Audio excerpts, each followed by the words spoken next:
Hey everyone, this is Leanne from Of Love and Shiplap and the founder of Sub That Tutorials and More. Please be sure to subscribe to our YouTube channel so you never miss out on any new videos, and check the video description for a link to the Sub That Learning Library app. Inside of our mobile/web app, you can access all of our free tutorials in our neatly organized content library, or choose to subscribe for access to exclusive content, community, and courses. In this tutorial, I am going to be showing you how to laser cut some mirrored acrylic. We're just going to make a pretty simple keychain for graduation season that's coming up, but I really just want to showcase the mirrored acrylic. I did not know that this was a thing. If you knew mirrored acrylic was a thing, you definitely know more about what's out there than I do. I saw this on a warehouse sale and I got a couple of sheets for $2. If you know anything about the price of acrylic, getting a sheet that's like 12 by 18 for $2 is a monumental steal. I think that the regular price is $18. But when I saw $2, I added it to cart so quickly. You never miss out on a deal. Try and keep on track of your emails, because I normally don't even open emails from this company. I just happened to that day. So I am really excited to test out this mirror acrylic. I figured a keychain was kind of a low stress project. I don't want to do anything too crazy because I really want to get the most out of this mirrored acrylic. So we're going to do a keychain for grad season for a graduate I know, and it's a guy, so doing the keychain is going to be kind of suitable for him. So I will show you how to kind of set up a design. We're going to do a monogram with the name cutout keychain. So I'll walk you through that whole design process, and then we'll show off the acrylic and what the Flux Beambox 2 laser engraver and cutter can do. Remember that if you are interested in purchasing one of these lasers and you want to learn more, check out our intro video. It's a little lengthy, but we did cover just unboxing it, getting it set up, doing some first projects. It's my first laser, so if you're a total newbie, you can really kind of see in real time what it was like getting it all together and working through the process, and realize it's not as intimidating as it seems. You can find a discount code for the laser and also materials underneath our list of discount codes through Johnson's Plastics Plus. That's where this laser is from and where you can apply those codes. And don't forget that they offer Affirm financing. So if you are looking to purchase one of these and want to be able to enjoy a little bit of flexible payments, then definitely take advantage of that. Here's a look at the two types of acrylic that we're going to be using today for our keychain. The first one is just a matte black. This is from Johnson's Plastics Plus. You can buy this in assorted sizes and assorted colors. This is the solid cast acrylic, so that means that it is solid black. It has masking on both sides. Well, you can see it from there. You can see that it's solid black. So they offer the solid cast acrylic in a variety of colors, as well as a translucent option, as well as glitter, and also mirrored acrylic. On top of that, they have different types of engraving materials that you can cut and engrave, like a flexi plastic and what they call flexi brass. I did get some of those to try out as well. Those are like a flexible material, and when you engrave them, they have an undercolor. So there's a massive selection of sheet materials that you can get through Johnson's Plastics to use with your Flux Beambox 2 55 watt CO2 laser. Definitely check it out. They have great prices. They also have some of the best prices on laser, on Unisub MDF for sublimation that is laser approved. They have some of the best prices for that by sheet as well. Our second one is this mirrored acrylic. Now it does have a film on it, a frosted film, but it is very mirrored. Let me see if I can get like an edge here so you can actually see it. There we go. You can like literally see the things that are behind the camera. So the mirrored acrylic also comes in a variety of different colors. Now both of these are 1/8 of an inch thick, so we are going to factor that in when we set up our design. I'm going to set these inside the laser, and we'll go ahead and get it auto-focused, and then we'll be ready to set everything up in Beam Studio. Our steps to autofocus are always going to be the same. We're going to put our material inside the bed of the laser.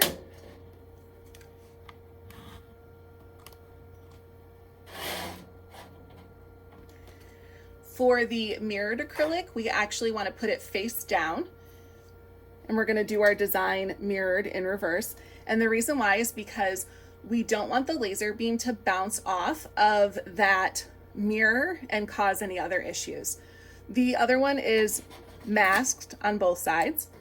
You can mask your mirrored acrylic if you would like to also, but this already has a frosted mask on it, so I'm just going to turn it upside down so that we don't have any issues.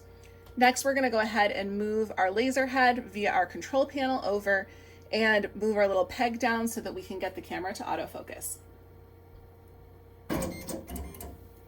You tap your control panel. I like to then adjust the distance up to 100 millimeters. Go ahead and tap it over until it is over top. Bring down our little peg and tap the autofocus option.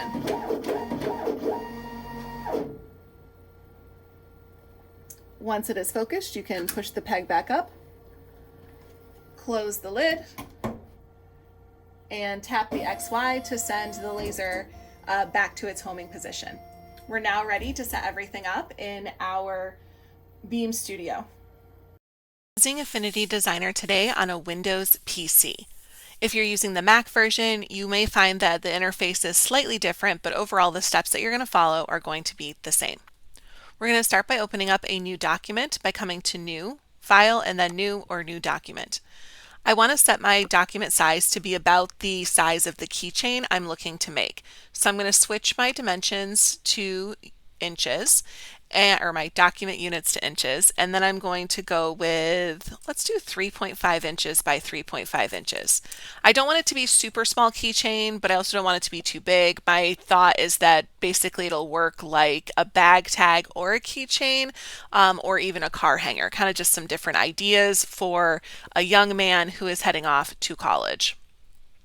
You don't really need to worry about your DPI or your color format because those things are not going to matter. With this, we're creating an SVG for the Beambox 2 laser to be able to cut. So once you have your document set up, click Create. We're only going to be using the text tool today, so you can select your artistic text tool, click and drag on your canvas, and enter in your monogram letter. Now I want to use a chunky like font for this, so I'm going to go with this Franklin Gothic Demi, which is a system font, so it's easily available for everyone. I'm going to resize this pretty much as big as I can on my canvas. I'm going to move it over to the right side of the screen. Next, I'm going to select my artistic text tool again, start a new text box, and this is going to be the full name. So you could do all capitals or lowercase or the first letter capital, whatever you would like. I'm going to make this yellow so we can actually see it. And once you have your name typed out, you're going to come up to your rotation tools and rotate counterclockwise. Next, you're going to line it up along the spine of your letter and resize it. You want it to fill most of the space, but don't go too far because we might have to kind of shrink it down. Now we're going to turn each of our text layers into curves. So you can do this by selecting each layer, right-click, and select Convert to Curves. Once again, select your layer, right-click, and select Convert to Curves. Now when you convert a text that is multiple letters to curves, it's going to make it in a group by default. So you're going to right-click and ungroup, and then you're going to come up to where it says Add in your Boolean operations and Add. Now this has created one curve layer. We're going to go ahead and right-click on that and duplicate it so that we have two versions of it, and you can just hide one of them. For the one that remains, we're going to come over to our contour tool, which is the donut icon with the little dots around it. Select your contour tool, come near one of the inside fills of your letters, and drag it outwards. We're essentially looking to create a connected bubble. Don't worry about if there's a little bit of space like right here, because we're going to remove those pieces. We're really just looking for it to be as smooth as possible, and depending on what type of font you're using, you want to make sure that there aren't any like flimsy pieces that will hang out from the keychain because that could be prone to breakage. So I think that this is pretty good in terms of just how big we're going to make that. So I'm going to leave that right at that. And then you're just going to choose this option that says bake appearance. Now, once you do that, it's going to make this one big curve. You can see that we've got some nodes here in the middle for those little gaps. We don't want those. So we are going to come to Layer, Geometry, and Separate Curves. And when it separates out those two little pieces, you're just going to delete them. We're going to come back to that original text layer that we had. We're going to turn it back on. I'm going to make this black just so you can see it. Now we want to combine our yellow layer with our black monogram E, and then we're going to want to subtract the Ethan from the two of them together. So we're going to select our yellow curve layer with our monogram E from in our layers panel, and we're going to choose the add function. And there we go. Now we can actually see it. This is going to be the end result that we're going for. So then we're going to take our name layer and our new monogram layer, and we're going to choose subtract. And just like that, you have created your curve based file that can be exported as an SVG. Now when you're doing this, you can use any type of font you want for the spine. Obviously you might want to use like fun script fonts and things like that. The main thing to just watch out for is that you don't have any like weird open spaces that are going to end up breaking, that are going to end up being something that breaks. Using lowercase letters, this can be a problem. As you could see, we have the issue with the letter A here, and that is something that could potentially break with this keychain. So you can combat this two different ways. The first way would be that we could switch to capital letters. The second way would be that we could put a backing on our keychain. So you have two options that you could choose from. If you wanted to do a backing on the keychain, what you're going to do is you're going to right click and duplicate this, and we're going to take this one layer that's here, and you can choose this divide function, and then you're going to get rid of all of those letters, and you're going to be left with just this outline. Now if I turn this other one back on, let's make it green, you can see the difference. Now this would be if you wanted to have it the same size. So you are going to have two layers. One layer is going to be the green, and then the second layer is going to be that backing, whatever you choose to do, whether it's acrylic or something else.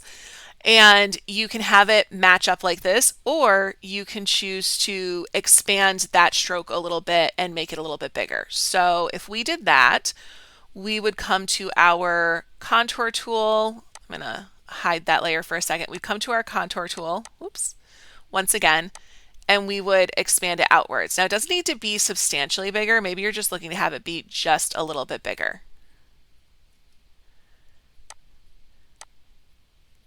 And then you can do bake appearance to create that outer edge.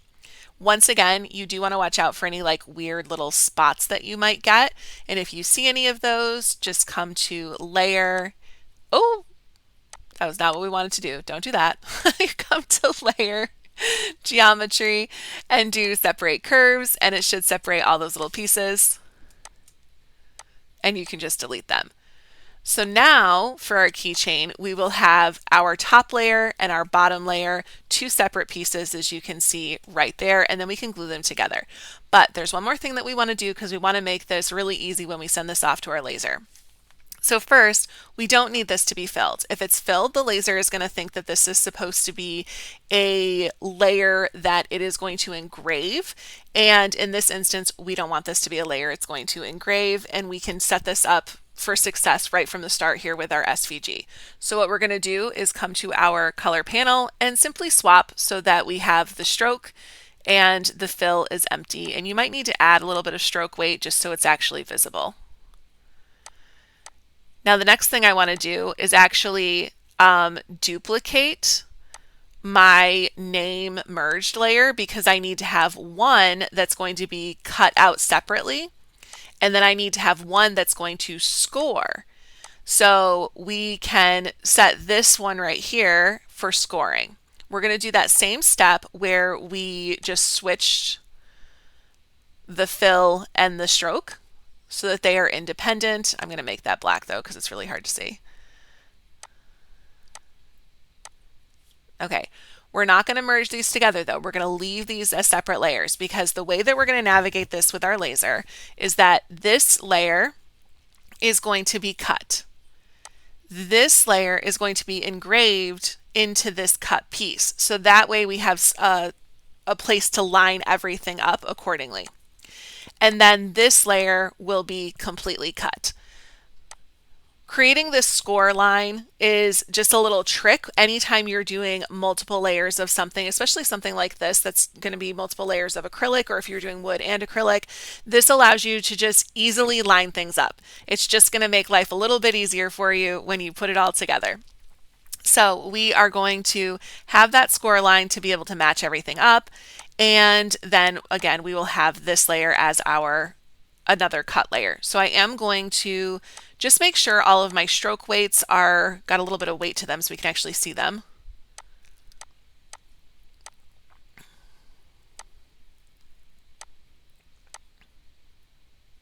Okay. Now, all right, just wanted to make sure we weren't cut off anywhere. Now we can go ahead and export this.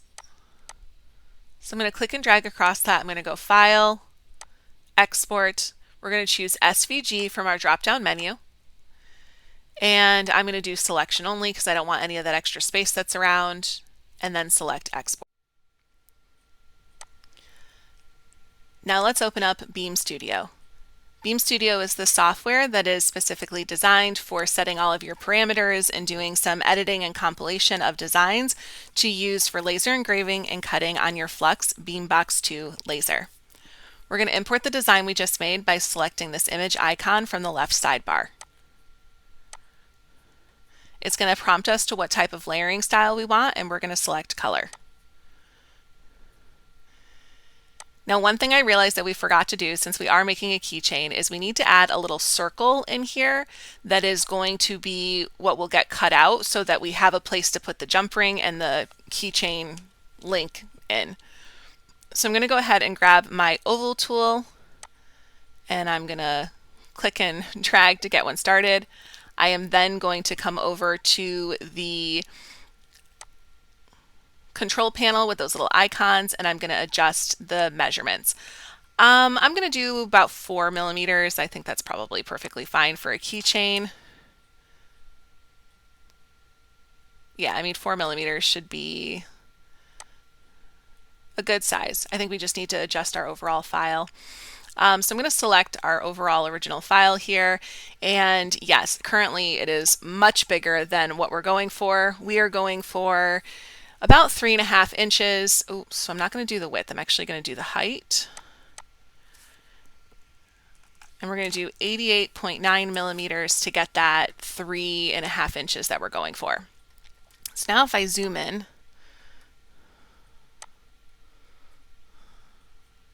so we can actually see some things, we'll bring our little key ring hole in, and I'm going to put it right here near this edge.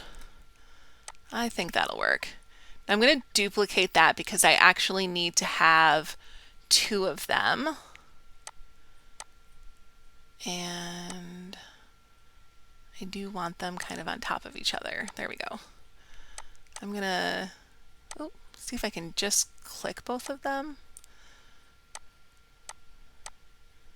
We need to group them with our layers. That's what I'm trying to do right now. So I'm going to select my layer that we brought in, and I'm going to come to Edit and Ungroup. So now we've got a few different layers going on. I'm then going to add 2 layers with the little plus sign in my layers panel. Now I'm going to start grabbing some of these layers. So I've got this first one, and I'm going to move that one to layer 1. And then I'm going to hide that just for the moment. Then I'm going to grab the next one, and I'm going to move that to layer 2. And then I'm going to hide that. So now we can see what we've got going on here. I'm going to add one more layer for this little ring. So I'm going to move that to layer 3.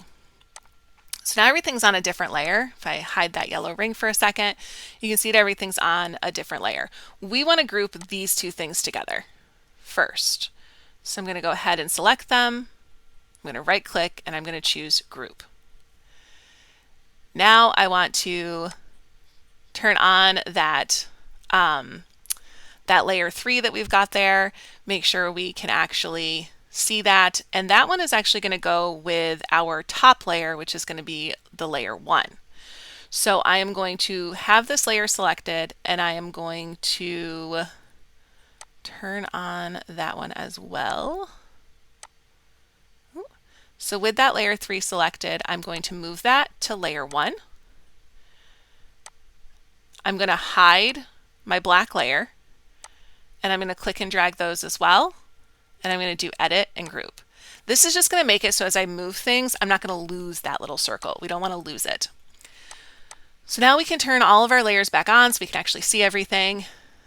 And I think that layer 3 is actually empty now because we moved what was in it. Yes, there's nothing in layer 3, so we can actually go ahead and delete that just to clean up our layers panel.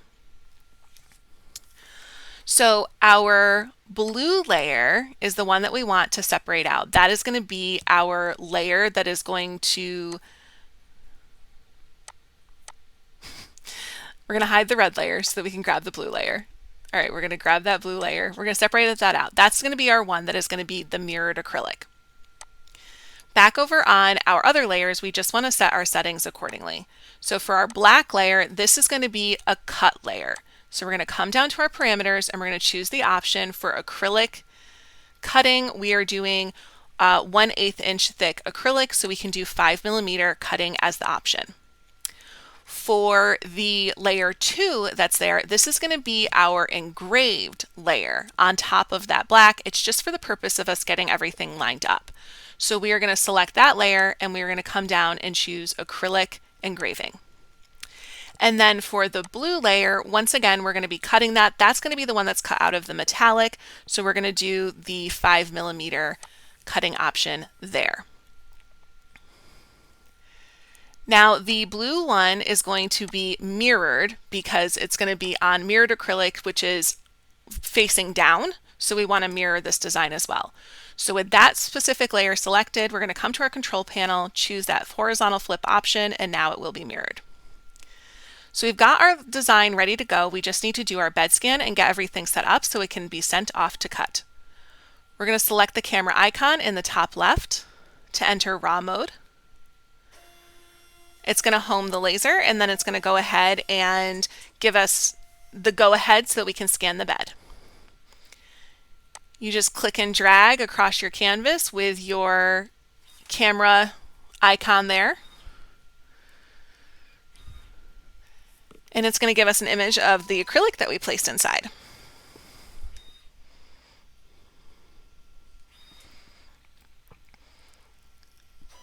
I really like the quality of the camera on this laser. Every time I use it, I'm always impressed at how well you can see things that are in there.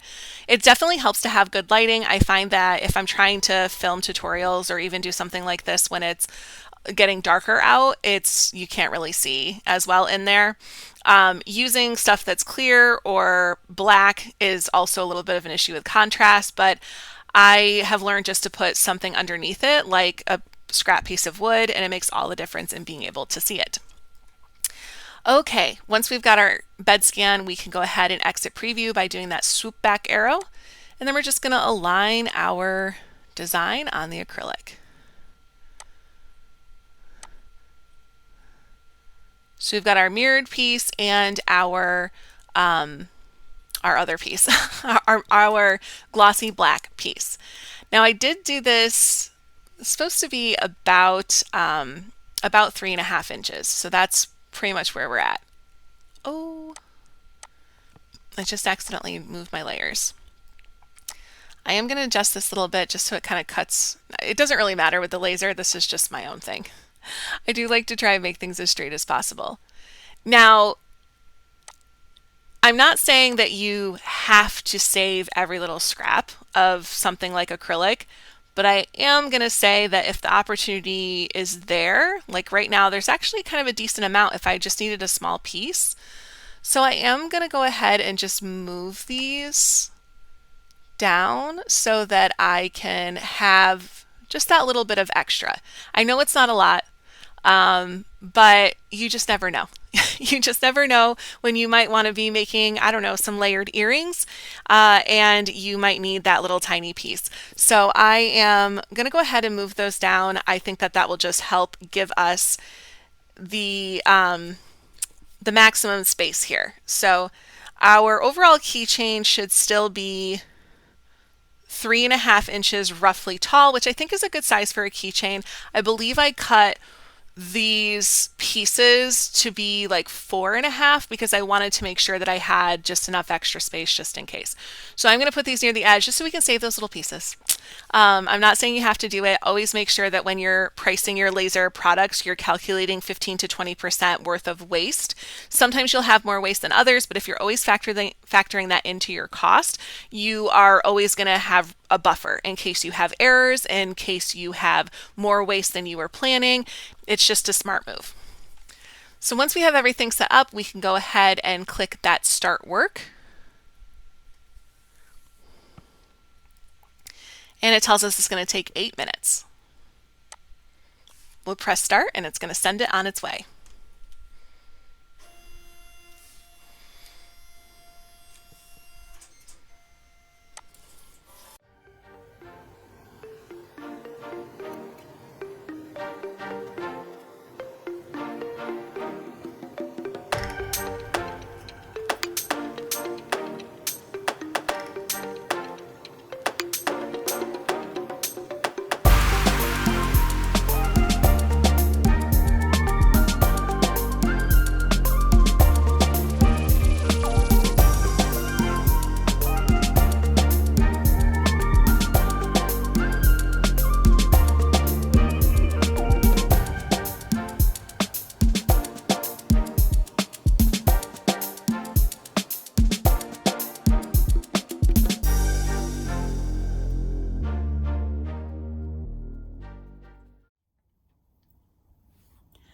So here we have our pieces that we cut and engrave. We did want to make sure to get our little piece of our A there. We made sure it didn't fall in between the laser grate there. So the next thing we're going to do is just peel off our masking. So I already did the back piece on our matte black, so you can actually, or our glossy black, so you can see the glossy black acrylic. Now I'm just going to pull it up on the front. I recommend using one of these vinyl tools that there's like hook things. Mine's about 10 years old, so it's seen better days, but we're just going to kind of slide it up under there and help it get us a little bit of a lip. There we go. And then pull that masking right on off. Now, when you do something that is both cut and engraved, or if it has a lot of little pieces, you are going to have a lot of little pieces of the masking. One of the things I'm excited to see is how small we could really cut something with the acrylic, but for today, we're gonna take it easy. This is our first time doing anything with acrylic, so I just kind of wanted to see how it would go before I decided to do something more intense. I think you can see it on the camera. You can see our engrave. So that's our score line there so that we're able to line everything up.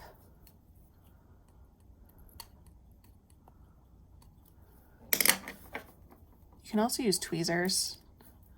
I find that these pointy ones, I think they're considered ingrown hair tweezers. I find that these are really good for this kind of thing. Usually I have to be careful because they are sharp. The little vinyl tool is not as sharp. It's got kind of like a dull point on it.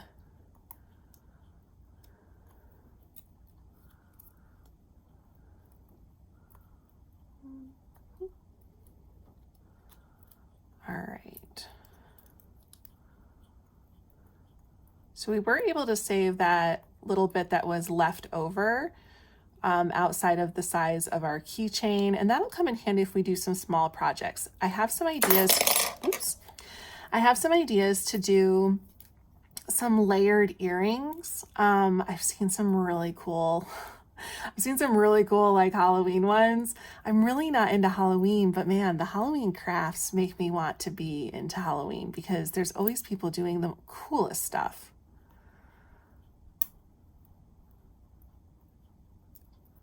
And one of those things was that I recently saw some earrings that were done using layered pieces of acrylic, not layering on top, but inlaying into each other. And I just loved that idea. Okay, so we got that off. And then we're gonna go ahead and get our film off of this, our mirrored acrylic as well. So for this one, I don't believe the back is, yeah, I think the back is just the back. There's no film on there. So we don't have anything to do there, but we do need to get the clear film off of this little tiny piece.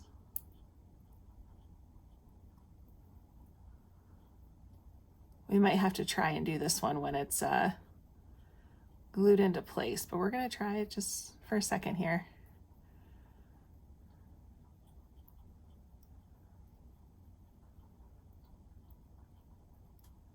Oh, there we go. Perfect. All right, so we're gonna go ahead and line this up based on our score lines that we got, which does make it a little bit easier. It's probably a little hard to see that on the camera because those score lines, when the light hits them just right, you can see them.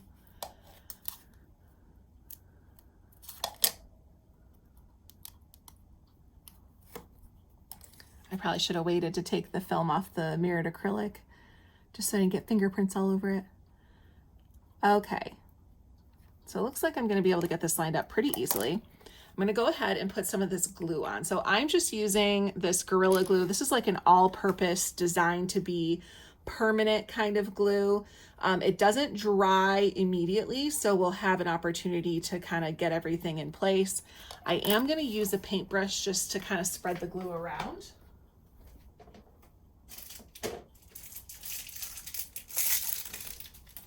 I believe this is supposed to be like, you can dissolve it with water, or like you can clean it up with water. So I bought this on the whim one day because I needed glue.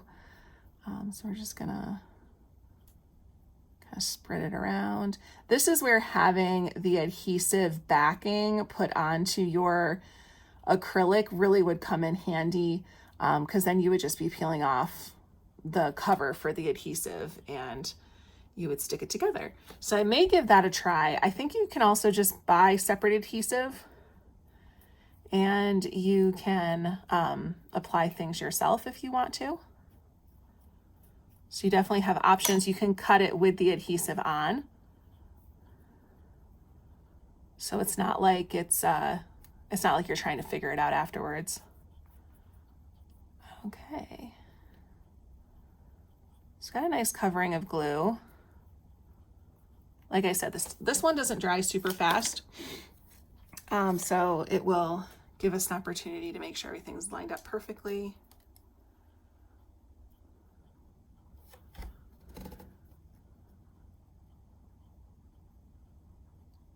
Okay.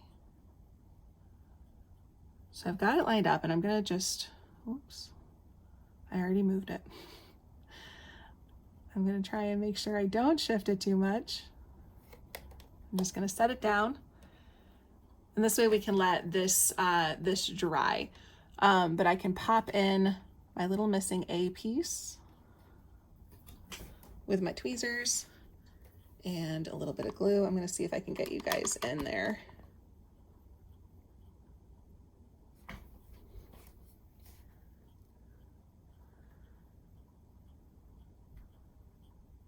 Okay, I think you can see it. Oh, the texture that you're sealing, this is not the, this is not the acrylic, it's my sealing. I've got one of those textured sealings. All right, we're gonna try and get just the tiniest bit of glue on here. Let's hold this with our tweezers.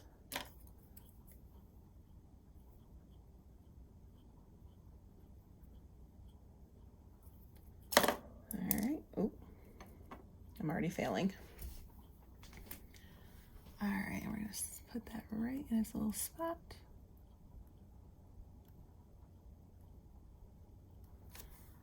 Okay. Just gonna apply a little bit of pressure here.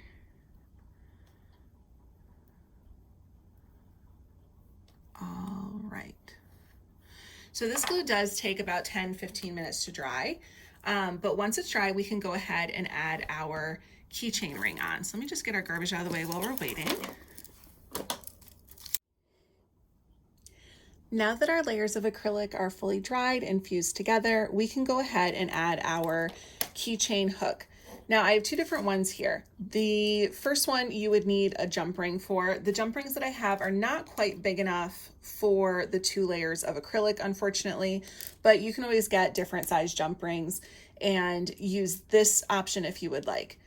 I really like this option a little bit more just because, one, it's easy to clip it on. That's a bit more user-friendly for people who may have mobility issues with their hands. It's also great for children of all ages. So if you're making something like this for bag tags for young children for school, then this is a much better option because it can easily clip on. Now you can attach your keychain here, and then there's that additional little hook there, or ring there, whatever you want to call it, so that you can attach another like your set of keys or something on that. So I do really like these as well. You're going to want a jump ring tool. If you do not have one of these, this is like one of my favorite things from when I did a bunch of keychains a while back. I tried to do this without something like this and it was miserable. So then I got one of these and now the sky is the limit. You pretty much just, well, not pretty much, you just literally just slide it on in there. It's got like a, see that end? You slide it in there. It starts bringing your edge apart for you. And then you can just, a little hard to do this around the camera is the only problem. I'm going to use my pliers and I'm just going to separate this some. Normally I don't do this, but since I'm trying to fight around the camera, it's going to make my life a little easier.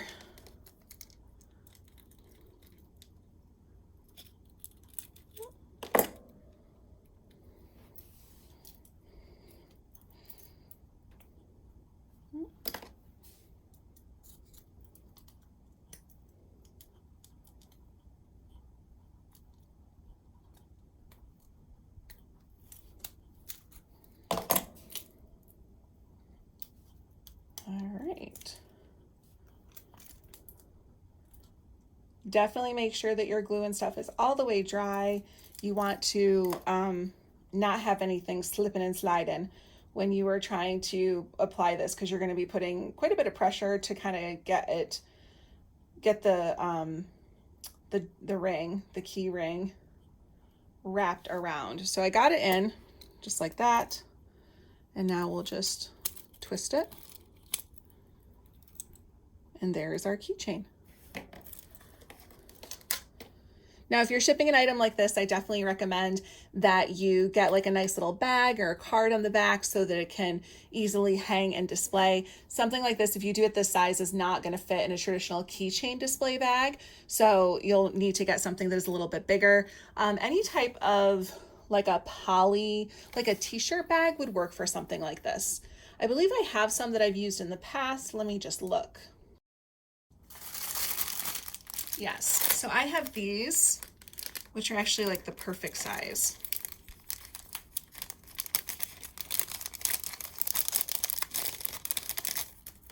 If I could actually get it in. So I used to use these for sticker samples, and when I bought them, it was like a box of 1,000, so I have a lot of those. They're probably 4x6. 4x6 or 3x5. They're a resealable bag, but this is actually kind of perfect. You can stick your business card in there and anything else that you might want to include for your customer. So there you have it. There's how to make yourself one of these name cutout keychains and have it be a double layer acrylic option. Thank you so much for joining us, and we'll see you next time.